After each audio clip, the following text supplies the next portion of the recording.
Most people picture a billionaire's life as an endless parade of private islands, gold-plated everything, and champagne fountains. When the name Elon Musk comes up, the imagination runs wild. Here is a man worth hundreds of billions of dollars, the richest person on the planet by most measures, and yet the way he actually moves through the world would surprise almost everyone. The story of how Elon Musk spends his money is not a story of reckless luxury. It is something far more complicated, far more deliberate, and in many ways, far more strange than anything a Hollywood screenwriter could dream up. To understand his spending, you first have to understand something fundamental about how his wealth actually works. The vast majority of Musk's net worth is not sitting in a bank account. It is tied up in equity in shares of companies like Tesla and SpaceX. So that means the number you see attached to his name on wealth rankings is largely theoretical. It fluctuates by tens of billions of dollars in a single day depending on stock market movements. He cannot simply walk into a store and swipe a card for $200 billion worth of goods. His actual liquid cash, the money he can spend freely at any given moment, is a fraction of what the headlines suggest. This distinction matters enormously when you try to trace where his money actually goes. One of the most talked about financial decisions Musk made in recent years was selling nearly all of his physical properties. Around 2020, he made a very public commitment to own no house. He sold a collection of high-end California homes, including a sprawling estate in Bel Air that had once belonged to actor Gene Wilder, which he had purchased for approximately $6.75 million. He sold another property worth around $29 million, and several others followed. In total, he offloaded real estate worth well over $100 million. His stated reason was philosophical. He said that owning large amounts of physical property tied him down and distracted from his mission. For a period, he was reportedly living in a small prefabricated home near SpaceX's facility in Boca Chica, Texas, a modular unit that cost around $50,000. Whether this was a genuine lifestyle choice or a calculated public relations move is something people debate endlessly. What is undeniable is that it represented a dramatic departure from how most people in his financial bracket choose to live. The man who could afford any mansion on Earth was sleeping in what amounted to a glorified shed, at least according to the narrative he was actively promoting. Here is where the picture becomes genuinely fascinating. When Elon Musk spends money, he largely does it through his companies rather than on personal consumption. SpaceX alone has consumed staggering sums.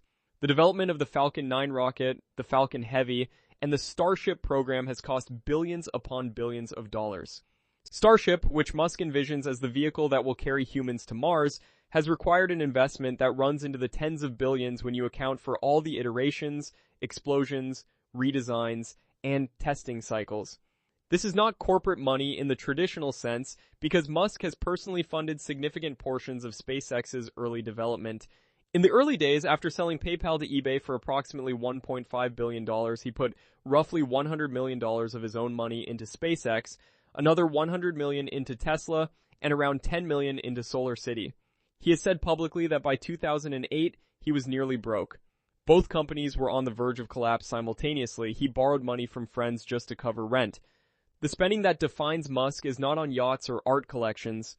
It is on rockets that explode on the launch pad and electric cars that almost bankrupted him. That is a radically different kind of billionaire spending. The single largest personal expenditure in Musk's history came in 2022 when he acquired Twitter, the social media platform, for $44 billion. This was not a corporate acquisition in the clean sense. Musk personally guaranteed significant portions of the financing, contributed roughly $27 billion of his own equity, and had to sell large chunks of Tesla stock to fund the deal. The sale of Tesla shares caused the stock to drop, which in turn reduced his overall net worth by more than the purchase price of Twitter itself at certain points. It was, by any measure, the most expensive social media purchase in history, and it came with enormous ongoing costs. After taking control and rebranding the platform to X, Musk invested further in restructuring infrastructure and attempting to build out new features. The financial performance of X has been a subject of significant controversy, with advertising revenue dropping sharply after the acquisition. Whether this turns out to be a visionary long-term play or an extraordinarily expensive mistake remains one of the most debated questions in the business world. What is clear is that it represents a form of spending that is uniquely Musk, driven by a combination of ideological conviction about free speech and strategic ambition rather than personal enjoyment. Strip away the companies and the acquisitions, and what does Musk's personal lifestyle actually look like? He does use private jets extensively, and this is one area where his spending aligns more closely with the billionaire stereotype. His private jet usage has been extensively tracked and documented, with his aircraft logging hundreds of flights per year, sometimes for trips that could easily be made commercially. The environmental irony of this, given his association with Tesla and sustainable energy, has not been lost on critics. He also has access to a super yacht, though the details of ownership and usage are somewhat murky compared to the transparency of his other financial moves. He has children, multiple children from different relationships, and supporting those families represents a personal financial commitment that exists largely outside the public eye. His diet is reportedly not extravagant. He has spoken about eating habits that are functional rather than indulgent, though he has also admitted to enjoying certain fast foods.